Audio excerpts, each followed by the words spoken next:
Welcome into the Rocc Pod. I'm John Gay from Jag and Detroit Podcasts. I'm Lisa Bibby, your local neighborhood realtor with Keller Williams Advantage. Today our guest is Gordon Matthews from Schooley Mitchell. We're excited to get to know him and his business. Welcome to the show, Gordon. Well, thanks very much for having me. I do appreciate it. Looking forward to chatting. So as you can tell by his accent, he did not grow up here. So Gordon, tell us a little bit about where you grew up and how you ended up in Michigan, please. Sure, absolutely. I was born, in America you say raised. Mm-hmm. In English we say brought up. So I was brought up. I was brought up in South Africa. My parents were both born in South Africa as well. And I had always known that I wanted to travel and see the wide world. And I'd always heard about America and seen the movies and stuff. And when I was in my early 20s, I managed to secure an internship at the Marco Island Marriott Resort and Golf Club down in Florida. And I thought I would be here for about 6 months to a year working my internship and go back to South Africa and open my own restaurant or do something like that. But that was in December of 1992. So we're 30 years and counting right now. And since then, I've moved around. I lived in Delaware briefly. I lived in Colorado and made my way out to California, where I met my wife, who is from Michigan. And so we've lived in Michigan for about 20 years. We got married out in California, spent another year or 2 years up in Seattle, where two of my kids were born. We moved to Detroit in 2001, and we've lived in and around Detroit since 2001, and we've lived in Royal Oak for 15 years. So we've been around a while. The accents remained. I don't know what's up with that. But So we're really excited to have you on to talk about Schooley Mitchell. Can you talk to us a little bit more about what you do?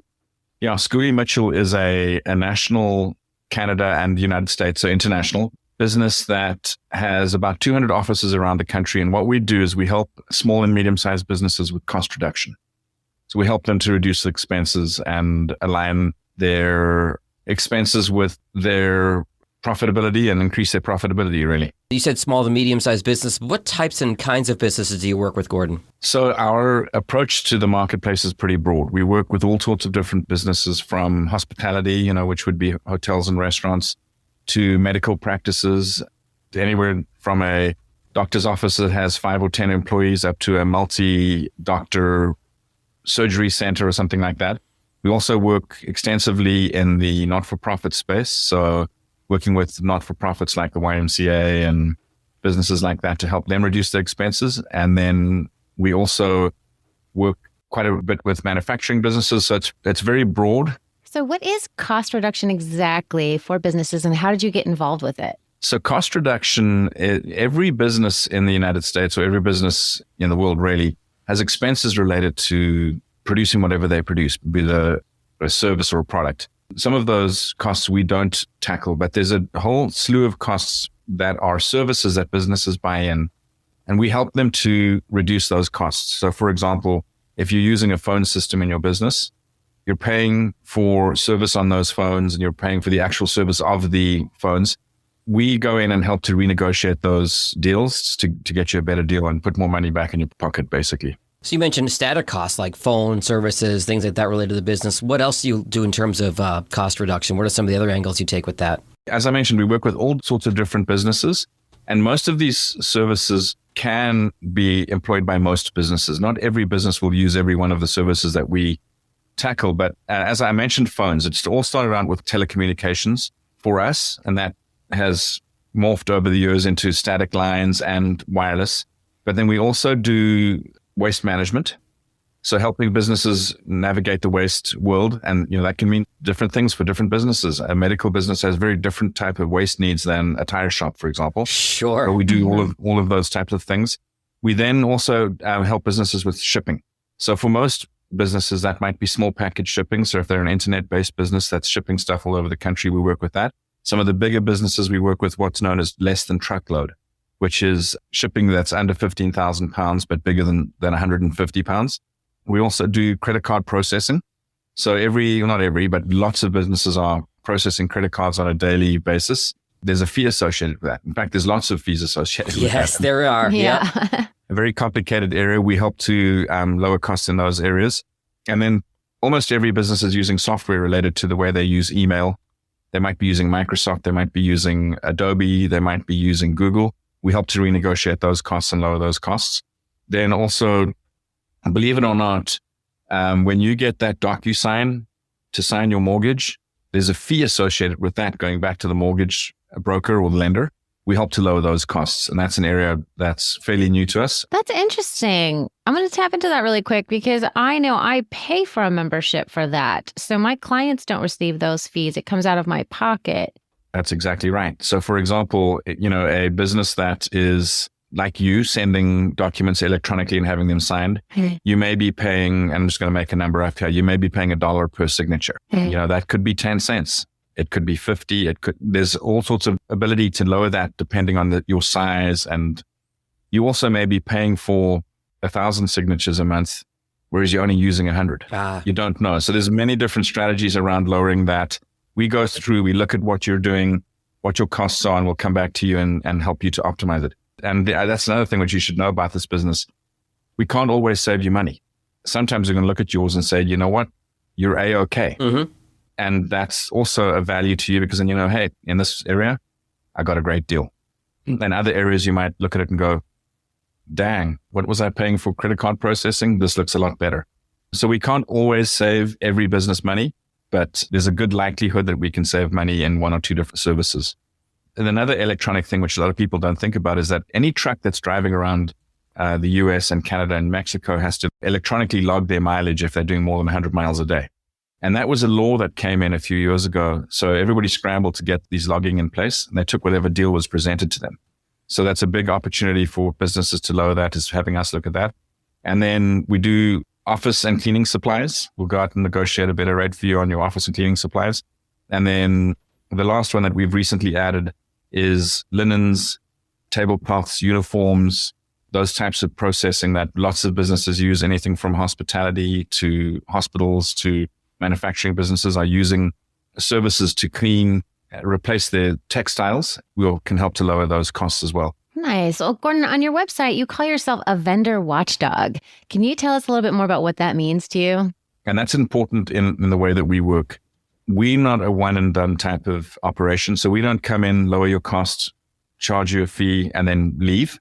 What we do is we stay and audit your bills every month. Wow. So let's use your example on the DocuSign type service. If we take a look at your numbers and we see that you were paying $1 and we can get you down to 50 cents, we will go back every month for 36 months to make sure that you're still getting that 50 cents or whatever we negotiate for you, and that your costs are not creeping back up. We keep an eye on the vendors. Vendors do make mistakes. At least that's what they tell us. That's what they call them, huh? Mistakes. Yeah, they call them mistakes. And if nobody's watching, those mistakes go unnoticed. And they, for most small and medium-sized businesses, they just need to pay their bills and concentrate on what they do. And so they're not looking at it that closely. Or for example, in the credit card example, it's difficult to understand a credit card statement. It's myriad fees on there that are pennies here and dollars there. Whatever service we put in place for you, we will watch that vendor for 36 months to make sure that they're sticking with their side of the deal and you're getting the savings that we have negotiated for you. So Gordon, you talked about all the different ways you're saving your clients money. The $1 million question, no pun intended, is how do you get paid? Yeah, thanks for asking. We've employed a unique models. And as with the way we started out this conversation, you're like, what is cost reduction? It's not a very well-known product or service in the small business community, small and medium-sized business community. And because of that, people are skeptical as to whether there'll be value for them. So what we've done is we structure our fee to only come out of anything that we can save you. If we go, and I'll use the DocuSign example again. If we go through, look at your electronic signature and realize there is no savings for you, then there is no fee from us. Oh, wow. Okay. And then if there is savings and you say, yes, go ahead, let's get the new pricing or let's move our contract to a new vendor, we will then bill you a percentage of your savings on a monthly basis every month after we've checked that you're still getting it. And so it's very low risk for our potential customers because they can have us look at the bills. We can show them how we work and they can know exactly what our fee is going to be before they move ahead. And they can also confirm that the savings are there before they pay us anything. I think, as I said, in bigger businesses, this is a very well-known service. So I used to work for Beaumont Health and I did this work at Beaumont Health. Mm-hmm. And it's very well known. You have consultants coming in, working on your different areas and saving you money. But those consultants oftentimes come in and say, hey, listen, for us to do this work, it's, X thousand of dollars, whether you get the savings or not. Right. We don't have that model. If there's no savings, there's no fee from us. Well, I love that. And the reality of it is, like you said, lots of small businesses, you're already spending that money. So to have somebody just take a second look at it and figure out ways to save you money at whatever cost that is so that you're making money, I mean, the business is successful and succeeding by just being able to make those savings. Absolutely, yeah. I had a discussion with the chief financial officer of a business recently, and the way he would always look at these cost reduction projects is he would say, well, what's my return on investment? Yeah. If I spend $1,000 for you, I need to get, 2,000 or 3,000 or whatever thousand back, and I need to get XYZ return. My answer to him was, well, with us, your return is infinite, really, Right. because you're not actually investing anything. No dollars. Yeah. It's some time. Yes, we ask you for some time. We ask you for some data. We ask you for some cooperation. You're not going to pay us anything until there's actually money in your pocket. And so you pay us out of those savings.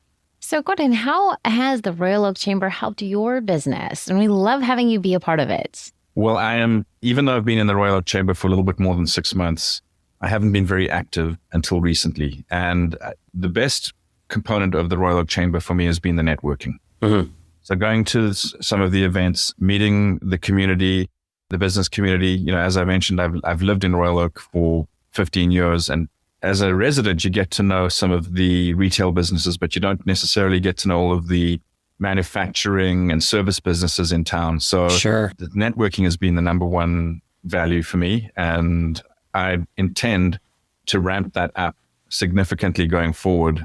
And, that's what prompted me to reach out to you guys to see if I could be on the podcast, because I'm really going to be starting to become a little bit more active starting in the next month.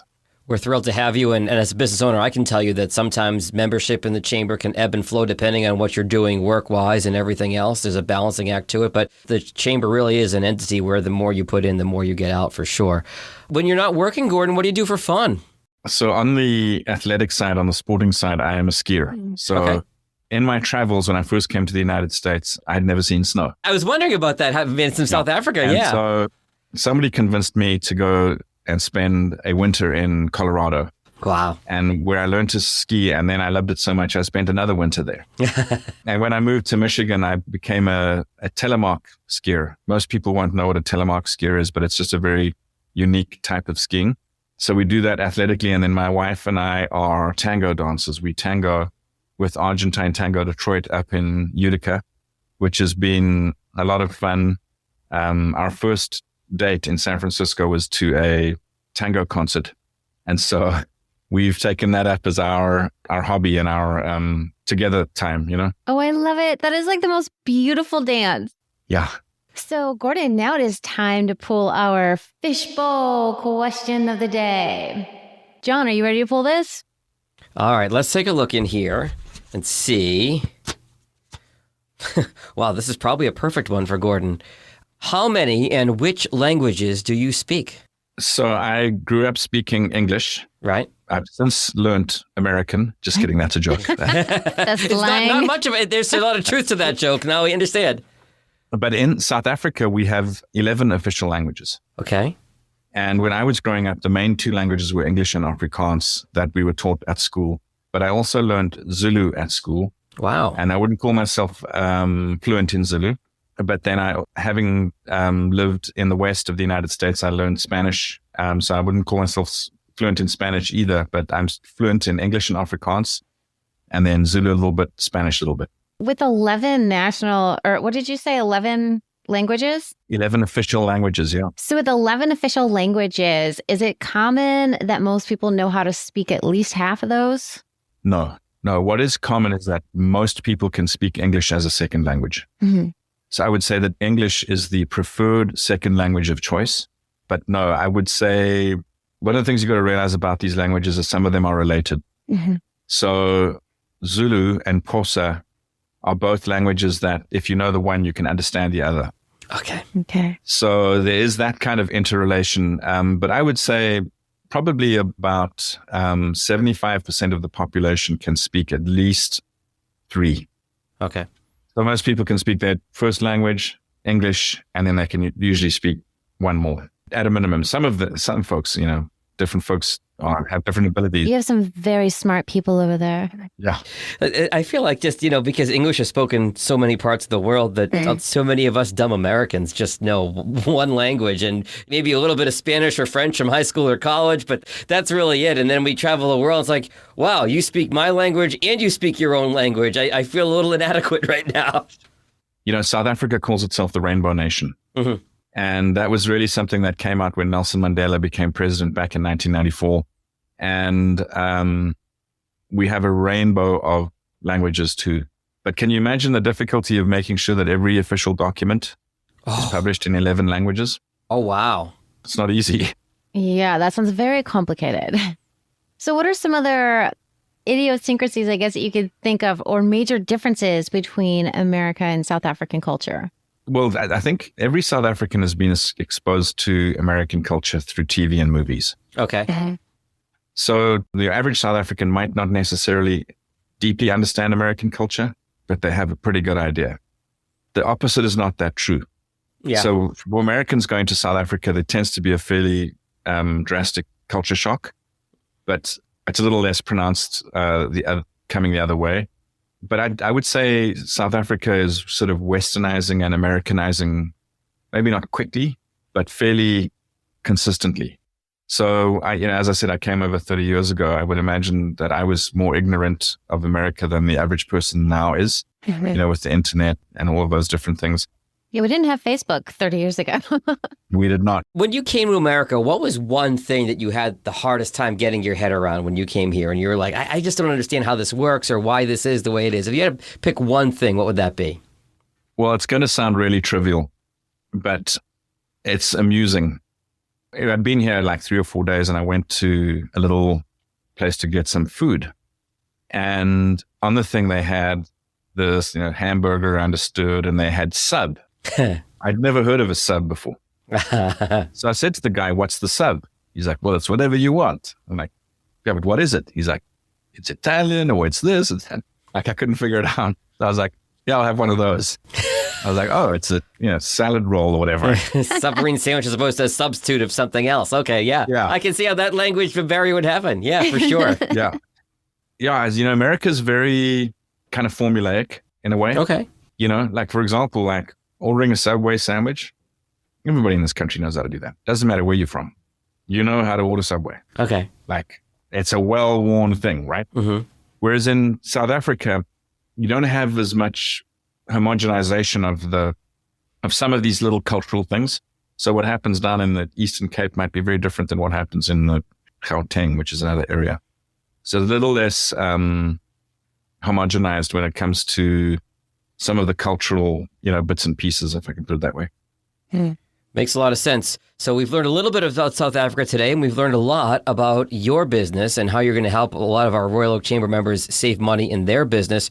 Gordon, if folks want to reach you, what are the best ways to find you? So the best way to find me is my cell phone number, which is 248-459-9291, or my email, which I'm not going to try and spell it right now. And tell you what, we'll put it in the show notes for you. That'll be perfect. Yeah. Okay. Email or cell phone. Cell phone's probably best. And I respond to texts and calls. That's probably the best way to get a hold of me. Give us the cell phone number one more time, Gordon. It's 248-459-9291. Well, thank you so much for being on our show. And if you guys are a small business and looking to save money, feel free to reach out and give them a call. My name is Lisa Bibby, and I'm a realtor with Keller Williams Advantage. I put the real back in realtor. Unsure of how the market is shifting and thinking of selling this year? Call for a free consultation. You can find me on Facebook, YouTube, and Instagram at Sold by Lisa B. I am John Gay from Jag in Detroit Podcast. If you have any questions at all about podcasting or you're interested in starting a podcast, this would be the time to do it. If you like the way this show sounds, I can make a similar show for you. You can find me online at jagindetroit.com or on all social media at jagindetroit. I want to thank you for listening to this episode of the Rocc Pod, produced for the Royal Oak, Michigan Chamber of Commerce. If you want to know more about the Chamber, you can find us online at royaloakchamber.com. Thanks, everyone.